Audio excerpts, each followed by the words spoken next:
Hi, I'm Eleanor Burns. My quick tip for the week is how to take a hexagon and sew it into a quilt. Well, you can make one really colorful and scrappy like this one, or if you'd like, you could sew 3 flowers in a row for a table runner. I call this one Flower Power. Fun to do. Now this is the pattern.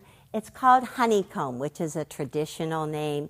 And inside the pattern you'll find 2 templates.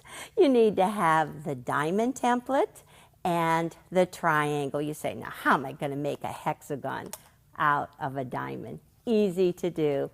So get into your sewing room, go through your scraps, gather up at least 12 to 14 different pieces of fabric, and go ahead and press those into 4.5-inch strips. Well, I have my ruler cutter all ready to go. The ruler is 4.5 inches wide, so just line it up with a straightened edge.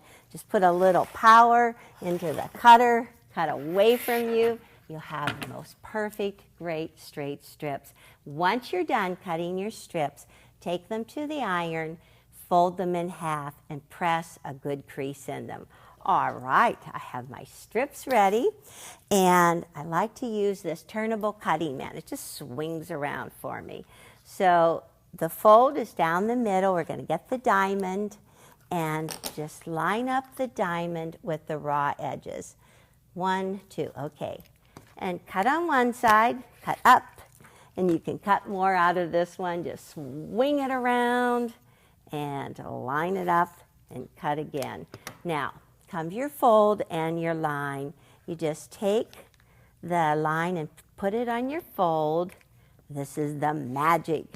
Cut off those triangles on the end, swing it around. So, hexies are hot. They're sexy. Look at that. Got some hexagons and ready to go. Well, the second step now is the triangle. It's amazing too, because it has these blunt tops. It has a blunt edge at the top and at the sides. The strip is 2.5 inches wide. So I've been cutting. I'm just going to continue cutting. Pick it up along here. Cut backwards first so you don't jam into your strip. And then just swing it a bit, swing it around. Cut off the tip on one side. Swing it again. And cut off that second little tip. So you've got these perfect. This is the amazing part. Whenever you take your triangle and you line it up with one side, like so, and you flip it together, it lines up perfectly. That's just the great thing about it. So let's just sit down, sew that along there. I have a 1/4 inch seam. I'm using 15 stitches to the inch. There is only straight sewing in this. That's what makes it really fun.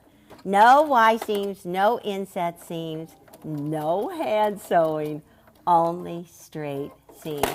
So just zip right across there, cut your thread, and then you press toward the triangle. And you go ahead and use your iron or just use your wooden iron.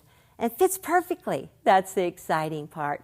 Well, this is the beginning of the odd rows, the beginning and end of the odd row. So let me just show you. Here it is here.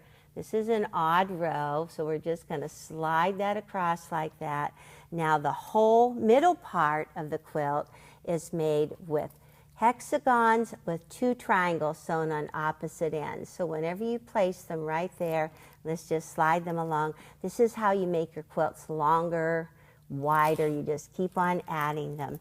And whenever you get back out to the end again, then you just use one of the triangles. So that's the odd row. The even rows, 2, 4, 6, they begin with 3 triangles. Okay, let me just take one of these. And you're just going to line them up. And when you line them up, you always put a triangle against a hexagon side. That's what makes it all go together. The whole middle part is that section with the 2 triangles on the ends and one more, and then you end it again with the 3 triangles on the end. And let me see if I can get that lined up a little bit better. Do a little overlapping. Perfect. Looking Good. So you just keep on doing odd rows, even rows, as much as you want. And this is what the whole top looks like when you get it together. You just keep repeating those rows. It lays perfectly flat on the back. So see, hexies are hot.